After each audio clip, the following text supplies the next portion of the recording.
Have you ever felt like you're waiting?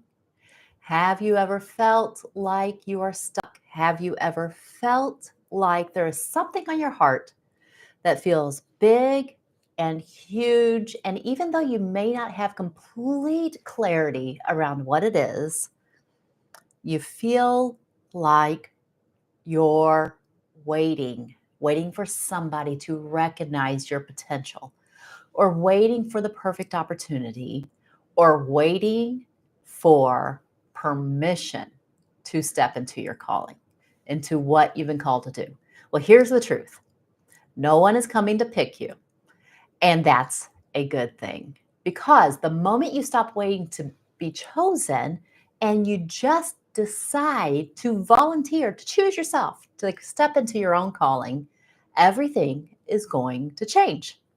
I wish I had known this when I was a teenager, but I didn't. I had to spend about 30 years figuring this one out.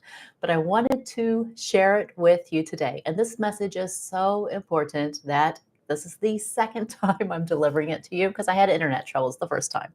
So stop waiting and let's step into our calling as women who have a desire to do great and amazing things with the one precious life that we've been given. So, today we're going to break down why women wait, what it's costing you, and how to start stepping up right now. And before we dive in, let's put it in the chat. What's one thing that you've been waiting to feel ready for? Drop it below. Just sometimes saying it will help you move forward. Also, I want to encourage you that as we go through this, don't try to remember everything that I say. This is not one of those times when you want to get a journal out and take furious notes. You can always re-listen to this. This is why I put it on YouTube. But you want to listen for the one aha moment, that moment where your brain really lights up. And when you find that aha moment, then put that in the chat. Just put aha and then share the thought that either I shared or that you came up with. But what that does is it helps you to cement the transformation or the inspiration that you've received from this call, from this video, while also helping somebody else. Maybe your aha moment is what they need to hear. So this is a way where we as women can participate, even if we're doing it through a YouTube platform, through a screen, okay? So listen for your aha moment and share it in the chat. And in case we're meeting for the very first time, my name is April Bragg. I am a clarity coach. I am also a Christian. I help teach timeless truths that help women live, love, and lead with confidence. And yes, I do mean lead. I think that we as women are called to lead in areas just as much as any man is. And it gets to be unique to us, to our created ability, to our gifts, to our season of life. So that's why I want you to have the confidence that you deserve to bring your gifts to a world that is waiting. One moment, I am going to put do not disturb on my computer because all of a sudden it just popped off. All right, so let's talk about why women wait and the three-step framework that you need to confidently to step up into your calling. And also, even if you don't know what it is, this is for you, because this will help you get clarity on what it is. All right. So,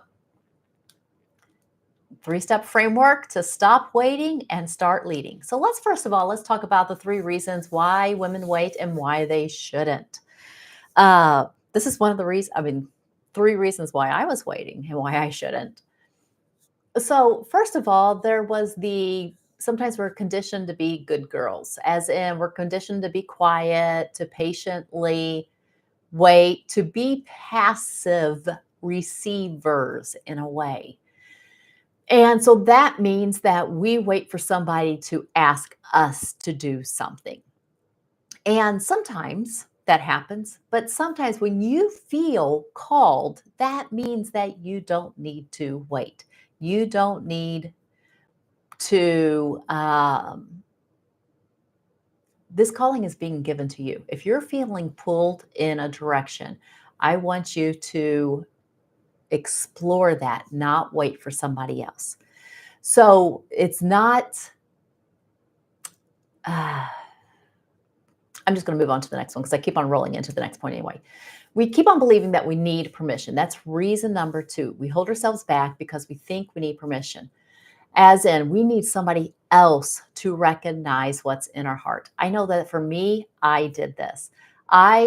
When I felt like I wanted to be a coach, and then I also felt like I wanted to start a YouTube channel and different things, I kept on waiting for my husband to, like, I don't know, give me permission, affirm it, agree with it, which was so odd. And the reason he wasn't giving me permission was because it never dawned on him that I needed permission to do whatever I felt like I wanted to do. And I remembered the day when I kind of woke up to this realization, wait, it's not needing permission that's stopping me. It's me thinking I need permission that's stopping me. Uh, I'm waiting for somebody else to give me confidence to start doing what feels hard to take the next step to do. And so, when I would share my fears with my husband, he he was just being a great husband and saying, "Yeah, does sound hard. Do you have to do that?" And being supportive in that way. When I was secretly helping him, hoping that he'd say, "No, this is exactly what you need to do," and it's just ridiculous. So even though he was being a supportive husband, I was really wanting him to be a adversarially supportive husband, as in, talk me out of my fears. Okay, that's not his job. That's my job. So don't be waiting for permission. And then third, this is a big one. This one is the fear of being too much. Like putting ourselves way too much out there, or getting criticized for saying it, or for saying it wrong, or for volunteering when maybe there's somebody else more qualified to do that. Or who do you think you are? We're afraid of judgment. We're afraid of rejection. We're afraid of being seen as arrogant. If we even raise our hand and say, I'd like to do that, and I think I'd be competent at doing it. So, do you identify with any of these? Maybe you were raised to be a good girl, as in, just you don't need to do anything else. You can just stay home and take care of the family, or let's not stir the pot. Let's not make things difficult. Let's not make things uncomfortable. Or do you feel like you need permission? Or are you afraid of being too much? Which one of these is holding you back the most? Drop a 1, 2, or a 3 in the chat if any of those. And if none of those resonate, what is holding you back? But as I'm going on, as you're thinking about that, what is holding you back? I'd like to talk about what's the hidden cost of waiting. So here's the deal. If you've been gifted with a gift, and you have, of something, of some important, beautiful, there's an aspect of God's creativity that has been planted in you that is only yours to share. And when you feel hesitant to share that, then not only do you miss out, but the whole world misses out on seeing and benefiting from that aspect of God's creativity that He has given to you. I think about that parable in the Bible where it talks about the Lord who gave his 3 servants talents. And one had 5 talents, one had 2, and the third one had 1. And 2 of the servants started investing in, developing, and utilizing their talents so that they had more to give back to the Lord.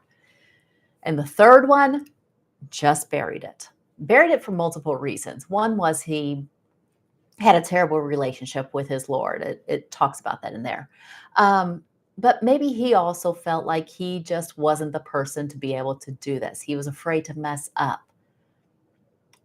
But it just speaks to this very, very common human fear that we it feels hard. It does. It takes courage to step up and to say, I'm willing to do the thing. So while you are waiting, your gifts are staying hidden. People need what you have because we all need each other's gifts, but we can't access it if we're not willing to volunteer and step up. Secondly, opportunities are passing you by. As in, I see this happen many, many times, which is one of the reasons why I created the private membership, Create a Home That Takes Care of Itself, is because so many times it feels like there is no time to do both. There's no time to take care of my family or my home, and also to pursue this passion, this thing that is calling to me. And when and maybe we have so much all or nothing thinking that we think, well, if I can't devote all my time to it, then what's the point of devoting any time to it?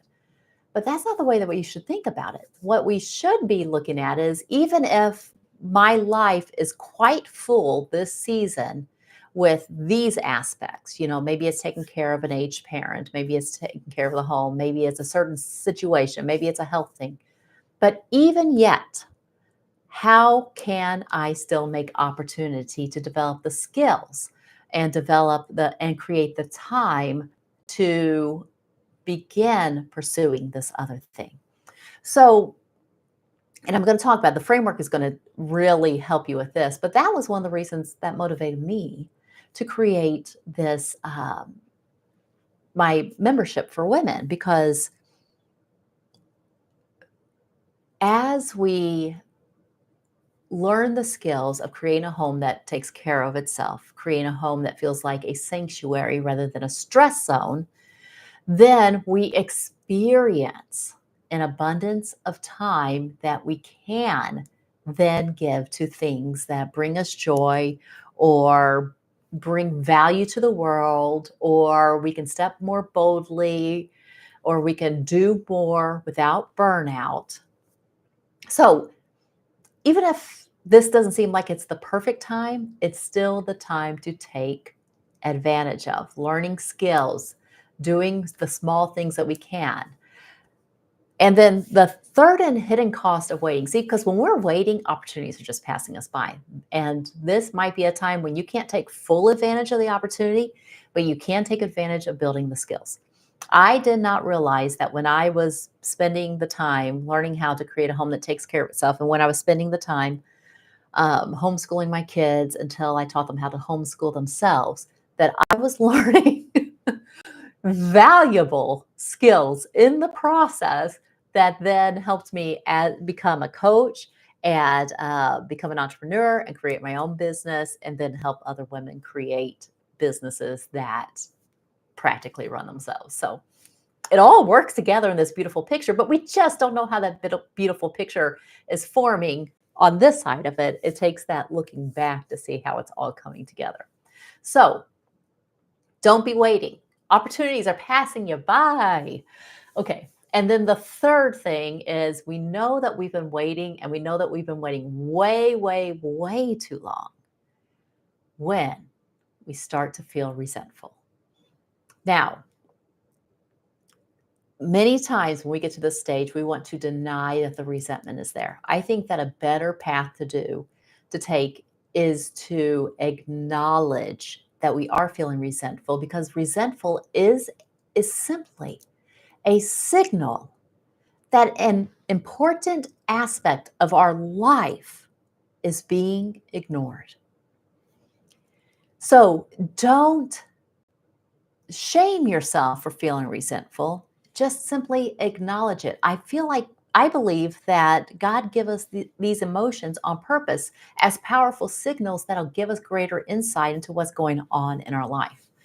So thoughts create our feelings. Sometimes we don't know how our thinking needs to be transformed until we pay attention to the feelings that are not serving us.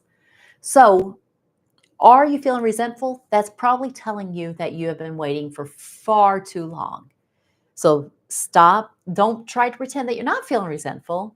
Just admit it to yourself and then say, now, what is there? What is this resentment trying to show me? What valuable information is this resentment trying to show me? Because obviously it must be important. Okay, so waiting does feel safe. Let's just be honest. It feels safe. It feels like the secure option, but it's actually the riskiest thing you can do is to just keep on waiting. So, what's one thing that you feel that you've been waiting to feel ready for? Drop it in the chat.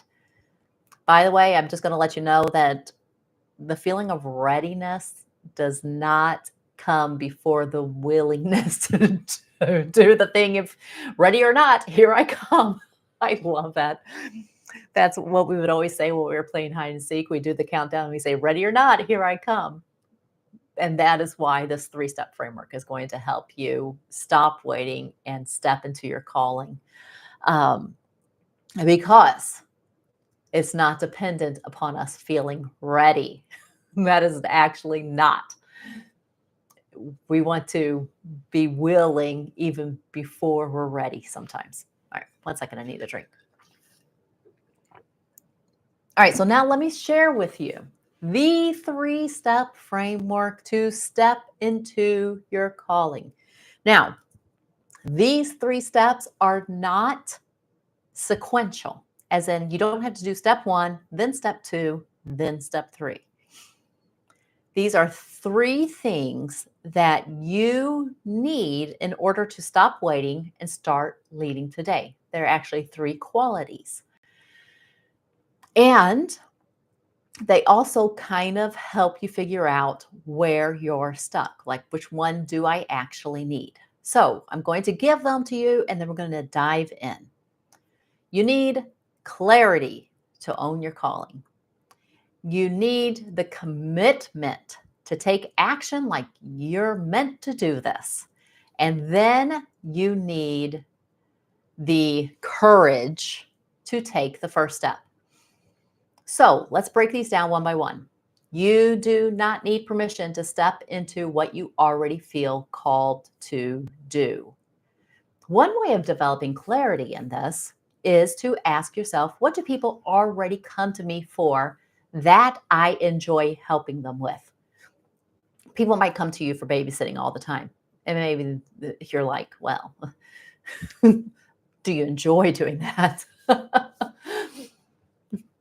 People used to come to me all the time for things that I did not enjoy doing. And because I felt like I had to say yes to all the things, then I was too busy to figure out what it was, the specific things that I really enjoy doing. So that's the question I want you to ask yourself. What do people already come to you for that you enjoy doing or helping them with? So you need clarity to step into your calling. But maybe you don't have clarity. That's fine. Then you'll need the other 2 things. You need commitment. So that is when you are like, no matter what it is, I'm going to show up and I'm willing to do what it takes to learn how to get there. I'm willing to learn. I'm willing to fail as many times as necessary to learn how to succeed. Is your commitment to it there? Now, I am not saying that, okay, I'm going to save that point for just a second. By the way, you're not trying to be a leader. You are already one. Here's where people get messed up when we're talking about leadership. They think leadership is a role or a title that somebody else gives to you. Maybe it's a description. Maybe it's something you were hired to do. You're the leader. No, the leader is the person who takes responsibility for this area. Okay. So, in our own way, we can all be leaders in at least one way. So, My pet peeve is that there are a lot of people who claim the title of leadership, but they're not willing to take the responsibility. And then there's a lot of other people who don't even realize they're leaders. But if you're willing to take the responsibility for this, then you are the person who is leading in this area. So, a leader is the person who takes responsibility. So, own your leadership. So that's why I say stop waiting for somebody else to pick you. You're going to own the responsibility of I could just commit to stepping out. And leadership isn't about status. It's about responsibility. That's what I'm trying to say. And then it takes courage of taking the first step. So here's where they all work together. Action actually creates clarity. And there's no right time, there's only now. Here's the thought that I'd like you to think about. What if you already have everything that you need to take action today? Doesn't that make sense that that is how a loving Father, Heavenly Father, would have designed the world to work? That you already do. You may not have enough action to, see it all the way through, not yet. Maybe there's some skills you need to learn. But what if you have enough action to take the step forward today?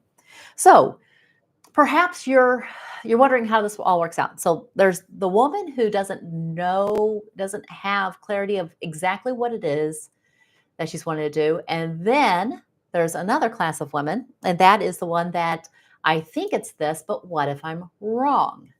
I have 2 stories from you that will help you. Number 1, the first story. So action precedes clarity. Action actually creates clarity. So the story of Abraham sending his servant, his top servant, the head of his, all the others, to go find a wife for Isaac.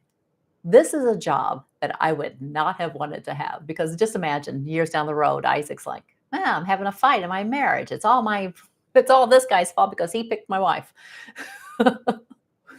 Anyway, rabbit trail. But this man, I think his name is Ebenezer or Eleazar. Sorry, I should have looked that up. Anyway, he said something very, very wise. He said, I being in the way, the Lord led me. As in, he took the first step, and as he was acting, he got more clarity. What if that is how it is for your calling? You take the first step, you will get more clarity. So just take the step. What is it that other people are already asking you for help that you enjoy giving? That is the first step. Answer that question. If you have difficulty answering that question, in the description, I put a link to a free clarity call. We can talk about that there. But a lot of times, we don't need clarity nearly as much as we need the confusion of other people's opinions about what we think we should be doing cleared up, or doubts about our own ability that need to be cleared up, or maybe just an actionable plan to take steps forward. Anyway, take advantage of that call if that would help you, if that sounds like it's something that would help you. Secondly, the second story I wanted to share with you. What if I'm wrong? What if I think I'm supposed to do this and I find out I'm wrong? Oh, the horror. That's not a terrible thing. In fact, that's a very good thing. In fact, what if that's exactly how it's supposed to be? I wish when I was a teenager and I was agonizing, literally agonizing over what is it that God wants me to do? Am I supposed to be a missionary? Is he not showing me because in my heart I'm secretly not committed because there's an area that I haven't surrendered to because I really hate the cold and I don't want to go to Russia and Russia sounds scary. And what if it is Russia? It wasn't, by the way. Okay, number 1, I think that God, being the loving Father that he is, if he's designing us on purpose, he's designing us on purpose, with purpose, for purpose. So he's planting aspects. He's giving us the tools and the gifts from birth.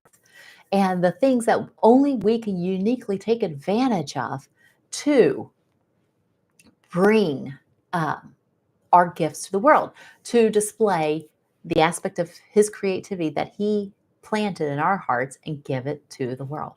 So it's going to be desirable.